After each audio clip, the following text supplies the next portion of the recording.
Hello everyone, and welcome to another cosplay tutorial. On this channel, I like to focus on beginner techniques and cost-effective ways to make really beautiful cosplays. In this video, we are specifically focusing on Tifa Lockhart's armor. So when you're making something like armor, you have a few options. You can use craft foam or EVA foam, Warbler, or 3D print. I'm going to be making Tifa's armor out of foam. Not only is it the easiest material to work with out of the three methods I mentioned, it is also by far the most cost-effective. I think the downside is maybe less versatility, and it's definitely not as easy to make items look realistic. But with that being said, I still think it's an extremely versatile material, and I make pretty realistic props with it. So for anyone cosplaying on a budget like me, this video is for you. If there's a specific piece of armor that you're looking to make, you can go to the chapters below and pick the item you want to see. We are making the arm bracer, the wrist cuff, and the gloves. Otherwise, settle in for the whole video as I show you how I made Tifa Lockhart's armor.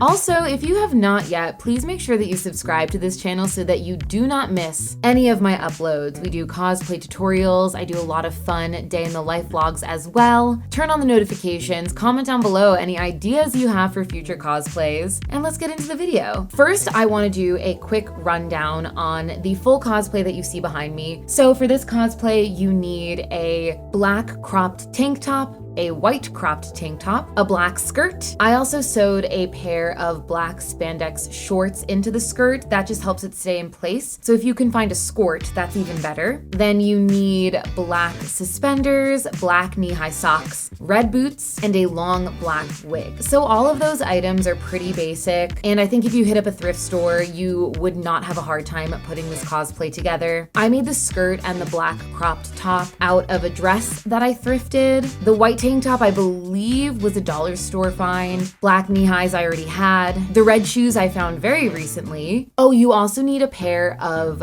longer black fingerless gloves and also short black fingerless gloves. This is the longer pair of fingerless gloves that I have. I think they're super fun with the spikes and all the grommet holes on them. And the shorter gloves are part of this tutorial. And before I really dive into the tutorial, one last thing I need to show you is what the armor looked like before the upgrade I'm about to give it now. It was kind of rough. This was before I really learned much about making armor pieces. Everything is made out of 2mm thick foam, which is really thin, so it's already lacking in stability, in realism, especially the wrist cuff. I mean, this doesn't really look like anything. It looks like a paper craft you would make, not like real, genuine armor. I think the bracer is probably the strongest piece out of the three, but it's still extremely flimsy, and I know I can make something much more durable. Also, I didn't prime the paint that I used, so you can see especially on the gloves that it's chipping a lot. Yeah, this just did not hold up. It's not something that would be sturdy enough to wear to a convention. I don't think it's good enough to even, be photographed in a cool like cosplay photo shoot. I was mainly using it to make transition videos on TikTok, but even that I feel like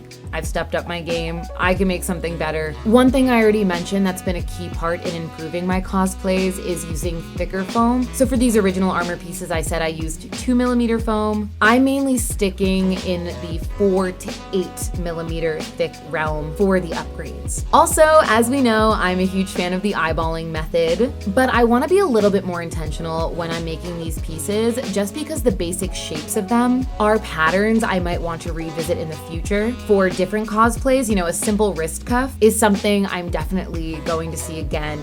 So as I'm doing the eyeball method and figuring out the sizes of these pieces, I am going to be making myself a pattern with all of the sizes that I end up with, which is going to make this process so much easier in the future when I'm making armor. Okay, now let's get into the tutorial. Starting with the wrist cuff, which actually this is going to be my third attempt at the wrist cuff because for this project, I made this and I definitely was not satisfied with it. You'll see when I make the arm bracer later, we utilize straps like you see I put on this wrist cuff. And I think that design works for the arm bracer. It does not work for this. I want this to fully be made of foam and wrap around my wrist rather than just being a curved piece of foam on top. But despite having a bad execution, I think the design had a lot of promise, so let me walk you through all the pieces we need to cut using this design that I drew in Procreate on my iPad. Starting with this main piece here that is going to wrap around my wrist, I'm using 4mm thick foam. It is going to be 4 inches wide, and I think I cut it to about 10 inches long, but that's gonna depend on your wrist size. Honestly, any of these measurements can be changed to fit your own unique design. The important thing with this first piece is you want to make sure there's a little bit of overhang so the foam can wrap around onto itself. Moving on to these two pieces I'm going to refer to as the guards. Those are just going to cap each end of the design, making the ends look a little bit flusher, a little bit neater. And I did have those two pieces in the original attempt of this. Just in the new version, they should actually wrap around and meet each other. Then we are going to have a 2-inch strap, which we have to cut little slots into in order to weave what I'm going to be referring to as the T-strap through. Then we'll have a 1/4-inch strap on the top and 2 1/4-inch straps on the bottom. Finishing touches, a green and yellow gem, and Velcro on the overhang piece, which is going to be our method for closing this strap. And let me add in all the measurements I ended up using so that if I ever wanted to make a wrist cuff again, I can have a reference for the sizes I used for this one. Now for the actual execution. Using my cutting board as a guide, what I'm showing you here is that each square you see here is 1 inch. So I'm using my ruler to make sure that I'm cutting straight lines, but the cutting mat is super helpful in terms of getting the pieces to be exactly the size I want them. Right now I'm cutting the main 4-inch wide strap that is going to serve as the base of this entire wrist cuff. Here I'm making sure it is the right length to overlap, and I'm marking that piece where they overlap with a piece of chalk, making sure that the overhang piece is only as wide as the Velcro we're going to use. So I did cut this a little bit longer, but again, this is going to vary depending on how wide your wrist is. Next, we cut the 2-inch wide strap. This is the strap that is going to have those slots for the T-strap to weave through. The 1/4-inch pieces, we're going to need 3 of these. Now we have to cut the guards, and these are 4.5 inches wide. You want them to be 1/2 inch wider than that main base piece that we made. And the last piece to cut is this T-strap. The T-strap is 1 inch wide, and I'm marking the center to make sure that the T portion of this T-strap is directly in the center. And the 2 gems that we're gonna use are from this original prototype, popping them right off. Then I just wanted to lay everything down and make sure that it could all be spaced properly. Just eyeballing it, I was really loving how it looked. Now just to work on this 2-inch strap, I measured it from the overhang where the Velcro is going to be to the end of the strap. I didn't cut anything yet, but I wanted to mark where I was likely going to cut once everything was assembled, just to make sure that the slots we're going to cut are in the center of the piece. So I marked the center from the chalk line to the end of the strap, and then from that center line, I measured, I think it was 1.5 inches out. I actually ended up doing this twice. You're seeing the first version right now where I made the slots a little bit farther apart. But in the end, I redid the slots. That's what you're seeing here. I made them a little bit closer together. Perfect for weaving this T-strap through. And then we are sealing it down with contact cement. This is my favorite material to use when I'm working with EVA foam. Just make sure you are wearing some sort of mask to protect your lungs. You don't want to be breathing this stuff in. So then I'm waiting for the contact cement to dry. While I'm doing that, I'm kind of shaping it a little bit. This is pretty thin foam, so it's going to be easy to shape. but it's something you want to be mindful of when you're gluing pieces together. The next step was to contact cement one of the guards onto the main piece. This is going to be a divider between where the Velcro is going to sit and where our main build is going to be. And it's time to put on that 2-inch strap with the T-strap running through. We want to make sure it's contact cemented to the guard as well as to the main piece. And again, while I am securing this down and waiting for the contact cement to dry, I am sort of curving the foam around, getting it prepared to be a wrist cuff. Even here you can see I taped it to make sure I was really getting that shape correct. And we're gonna do a little bit more shaping with my hair dryer very soon. As you can see, there is a little bit of overhang, what we marked before, which we are gonna cut off now that everything is glued together. And as I said, here is the heat gun. Heat gun, it's a blow dryer, but you know, blow dryers work. We are all about inexpensive fixes to make cosplays, and why buy a heat gun when you probably own a hairdryer? Now to put on the 1/4-inch strap on the top. As you can see, half of it is actually hanging over the main strap. So now it's sitting flush with the guard and overhanging the top a little bit. I just think that makes it look a little bit more professional, but make sure you're only putting contact cement on the bottom half that's going to be glued. Now we're going to repeat the process for the bottom strap. Same thing, it's going to overhang a little bit so that it's flush with the guard, and you're only contact cementing the top half of the full strap. And then the final strap. Only difference here is that the entire strap is going to be flush with the main strap. So you have to put contact cement over the entire thing, making sure again it's flush with the guard. And once everything was glued into place, I cut off the excess. Then I put a little bit of contact cement on the end pieces here where we're going to add the guard, and you can see why I'm adding this guard. It doesn't look very pleasing. The ends look very unfinished. This is just a little simple design technique to make those ends look a little bit neater when dealing with craft foam. Looking good so far. Definitely needs more shaping, so we went in there with the hair dryer, making sure it was really, really rounded before I started painting. I actually did tape it again, and I left that to sit for a bit after I really, really hit it with the heat gun. Because once you put on paint, you can't shape it anymore, so make sure you use enough heat. Then we got to painting. Here's a short time lapse of me doing a white primer on top, which ended up being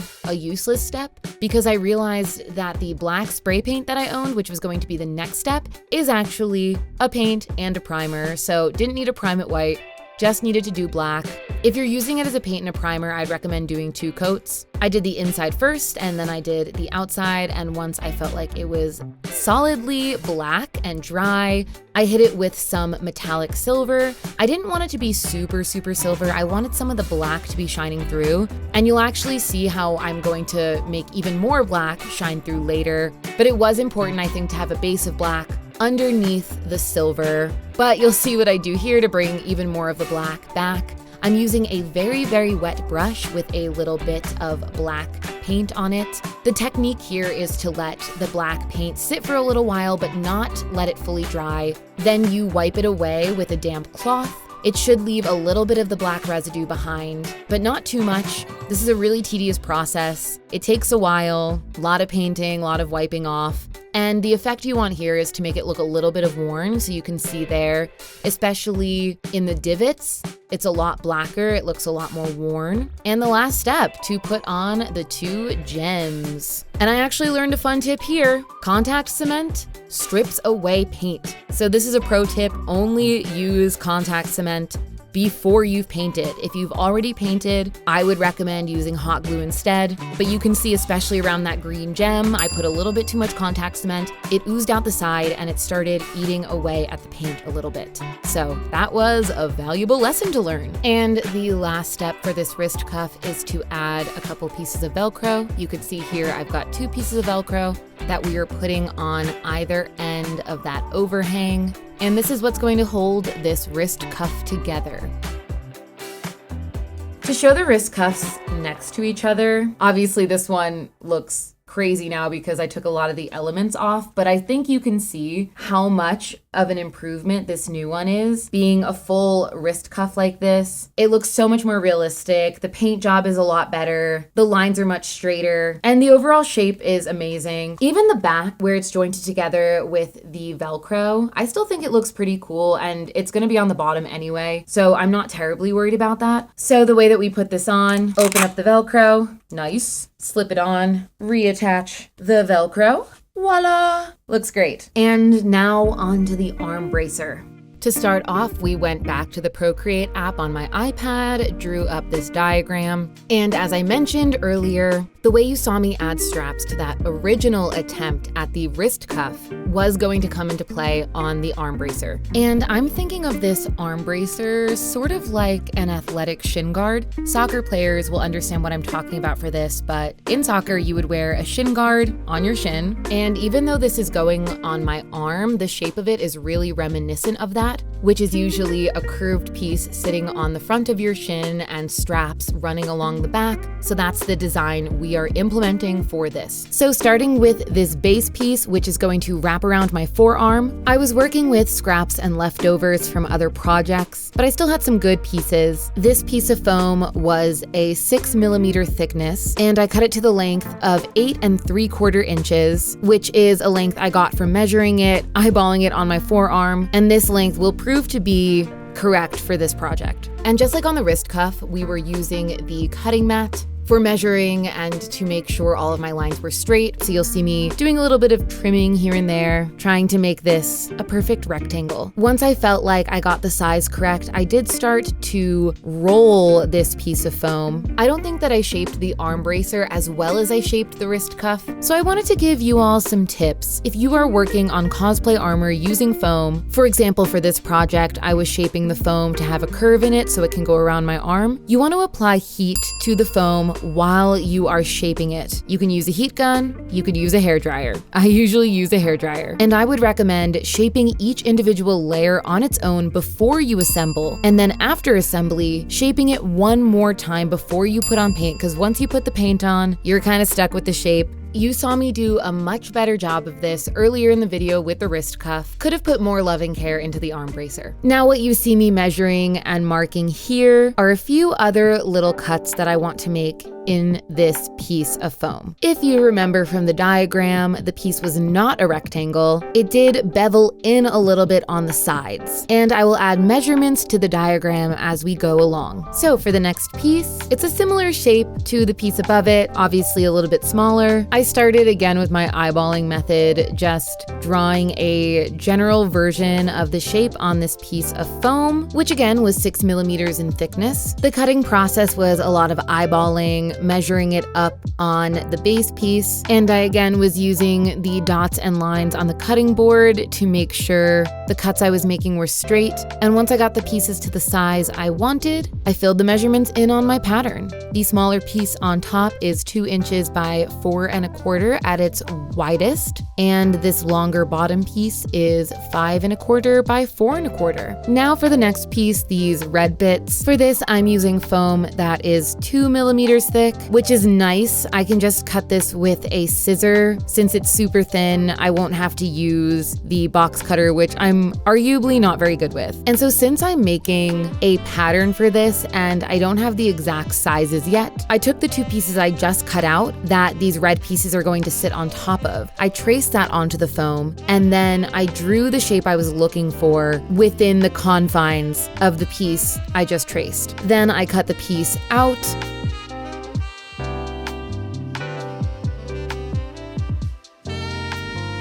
I folded it in half to ensure that the pieces were symmetrical, and I cut off the ends to make them the same shape. So this is nice and straight, it's even on all sides, and I was using the cutting board to really line it up and make sure it was straight. Then on the bottom piece, I did the same thing. I traced it and drew the general shape I was looking for the red armor that's going to sit on top of this. I'm pretty good at eyeballing straight lines, but this cutting board and the dots and the lines are really, really great for measuring and helped make this project super even. I did the same thing, folding this piece in half to make sure it's symmetrical, and the assembly of this is really coming together. The measurements that I got for these pieces, for the top piece, just under 1.5 by 3.5 at its widest point. And for the bottom piece, 4 by 3.5 at its widest point. And now for this round piece on top. This was a scrap piece I already had in this shape. I saved it from when I did my Kirishima cosplay, which I did actually use a pattern for that I purchased, kind of the inspiration for this. So yeah, I already had this circular piece of foam. This one is about 10 millimeters in thickness. I probably would have done it 6 millimeters in thickness, but this piece of foam was already in the perfect shape, so I couldn't not use it. All I did was trim a little bit off the bottom to give myself, I guess, a seam allowance to glue it to the bottom piece. I ended up trimming in the sides a little bit at some point,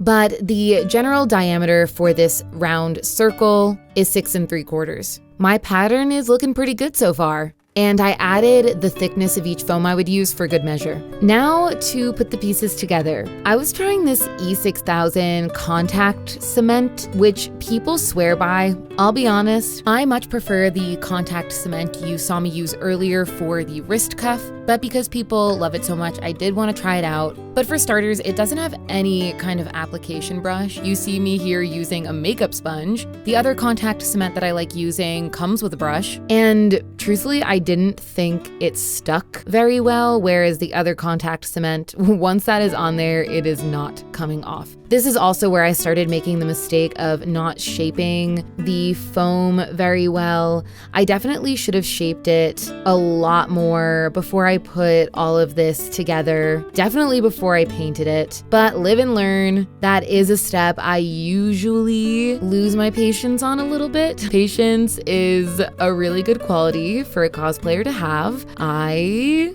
lack it a little bit, but I still think the final result of this came out really great and I'm excited to show it to you. But yeah, this contact cement, wasn't a huge fan, tried it out, ended up using a glue gun, and you can see in this second adhesive attempt, the foam pieces are shaped a little bit more. They're definitely not flat, but I could have given it a little bit more shape. I did the shaping off camera, but I mentioned it earlier that you would use a heat gun or a hairdryer. I didn't put the two final pieces that were 2mm foam on top. I'm gonna glue those on after I paint everything, since all of this is going to live in the black and silver realm, but that piece is going to be red. And so we'll finish with the rest of the construction after we're finished painting. And I'm painting it very similarly to what you saw me do with the wrist cuff.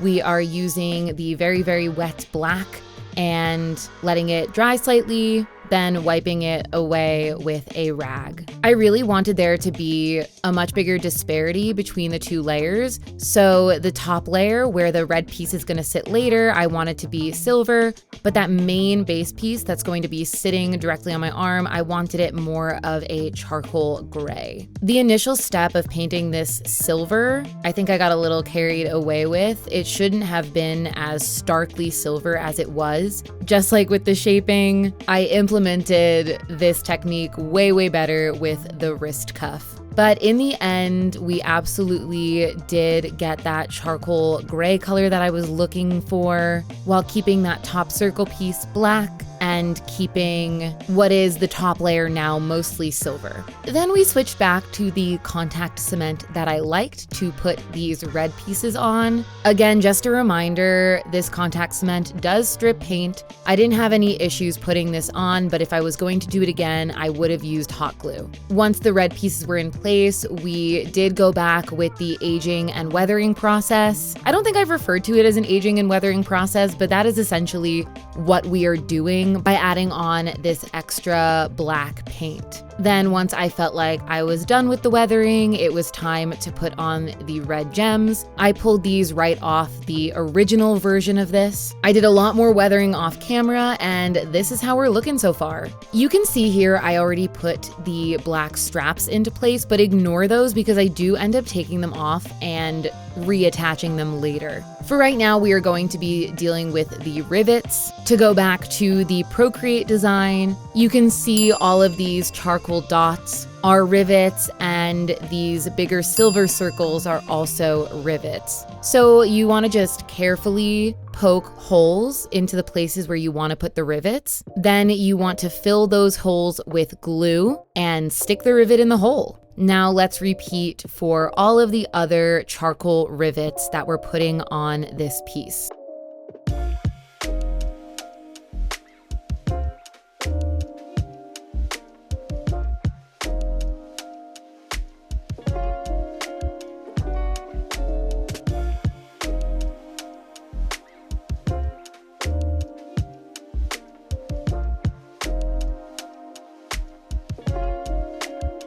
And once those rivets are all in place, we will again repeat this step with the 4 silver rivets that we want to add. Looking good so far. I could have left it like this. I think it looks really great, but I was having an issue with these straps. I think it's just the material that they're made out of, but the contact cement wasn't holding them onto the piece. Hot glue wasn't really holding them onto the piece. And in general, because I didn't feel like I shaped this well enough, I felt like I needed to add an extender piece of foam just to give this piece a little bit more opportunity to wrap around my forearm. So I just took some 2mm thick pieces of foam that I cut into this quadrilateral shape. I glued it into place near where I had pulled the straps off. Obviously you can see where I pulled the straps off because it took the paint off. And these are going to work as extenders to help wrap around my forearm. I thought I filmed the final pieces of this. I can't find the footage anywhere, so I'll just show it to you. I added some rivets around the silver pieces that I added on as extenders. Then I attached the straps. I don't know what it is with these straps. This material that it's made out of doesn't work well with foam. I probably won't use this on armor pieces anymore. I'll stick to using this on projects where I can sew them into place because, as I said, the contact cement didn't work. The hot glue didn't work. So I ended up Velcroing these on, which isn't the worst idea because these buckles are a little finicky. So having that as an option for putting this arm bracer on isn't the worst thing in the world. But I put this arm bracer on with the tightest loops on both, and it's looking pretty great. I'm excited to see it with the gloves, which is the next step in this tutorial. Moving on to the gloves, I used this piece. I pulled off the original gloves that I made and traced it because I liked the shape. I'm just gonna do a much simpler version of this. We're going to have this quadrilateral shape be the main shape. So I traced 2, 1 for each glove, and then I cut those out. To layer up the pieces a little bit, I'm cutting out these rectangular shapes, and that's just gonna sit right on top. Didn't need to do a ton of shaping with this. I did hit them with a little bit of heat, but I just wanted a teeny little curve in these glove pieces. Then I just eyeballed the little rectangular pieces that I'm going to put on the knuckle part of the glove. I needed 8 of those, and they are all about 1/2-inch squares. Then I glued the rectangle onto the quadrilateral, and I painted these silver. And unlike the other pieces I made, I didn't want any weathering on this. I just wanted it to be straight, shiny silver. So I glued on the knuckle pieces using the glue stains on the gloves as my guide. And for these bigger silver pieces, I'm actually going to attach them using Velcro so that it will be easier to take these gloves on and off. Super, super simple making these gloves, and I'm very, very happy with how they turned out. I love how clean the gloves look. I'm glad I decided not to do any of the wear and tear. In my mind, Tifa just got brand new gloves that she's never used before, so they're completely pristine. Time to get in cosplay, and I will show you what it looks like all together.